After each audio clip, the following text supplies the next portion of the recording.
இப்போ இந்த பிவிஆர் பிரச்சனையிலையுமே கூட ஒரு ஒரு விஷயம் பேசப்படுகிறது. பிவிஆருடைய குரூப் ஆஃப் கம்பெனிஸ் வந்து இலங்கையில் ஆல்ரெடி அவங்க பிஸ்னஸை வச்சுக்கிட்டு இருக்காங்க. அங்கே இருக்கக்கூடிய தற்போதைய அதிபரோட நேரடி தொடர்பில் இருக்கிறாங்க. இவர்களுக்கு உள்ள இருக்கக்கூடிய அந்த நட்பை உடைத்து விடும் சல்லியர்கள் படத்தை இவங்க தியேட்டர்ல போட்டா அப்படின்ற ஒரு பிரச்சனைக்காக தான் பிவிஆர் புறக்கணிக்குதுன்னு சொல்றாங்க. இது புது தகவல். நீங்க சொல்றது எனக்கு ஒரு புது தகவல் இருக்கு. எனக்கு சத்தியமா எனக்கு தெரியாது அதை பத்தி.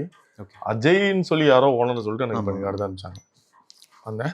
பட் அவங்க சைடில் வந்து ஒரு அட்வொகேட் பேசினாங்க. ஒரு அட்வொகேட் பேசிட்டு இந்த மாதிரி வந்து மீட் பண்ணி பேசலாம். ஒருவேளை அவங்க நாலேஜுக்கே கூட போகாமல், அவங்க யார் எம்டியோ அவங்க நாலேஜ் கூட போகாமல் இருந்திருக்கலாம். இங்கே உள்ளவன் கீழே உள்ள வேலை பார்க்குற அந்த வேலையை பண்ணிகிட்டு இருப்பான். எப்போவுமே வந்து மேலே இருக்கிறவனோட கீழே உள்ள வந்து ரொம்ப சின்சியராக வேலை பார்க்குறோம், ட்ராமா பண்ணி ஆக்ட் பண்ணுவாங்க.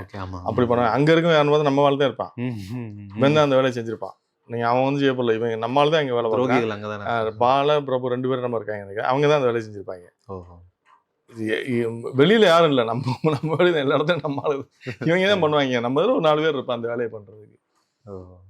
அப்ப இது ஒரு காரணமாக இருக்கும்னு நீங்க நினைக்கிறீங்க? எனக்கு தெரியல. அது அவங்க வந்து இலங்கையில் அவங்க தொடர்பு வச்சிருக்காங்களா இல்லைன்னு நமக்கு தெரியல. இப்போ நீங்க சொல்றது எனக்கு புது தகவலா இருக்கு. இனிமே வேணா நான் தெரிஞ்சுக்க முயற்சி பண்ணுவேன். அவ்வளவுதான்.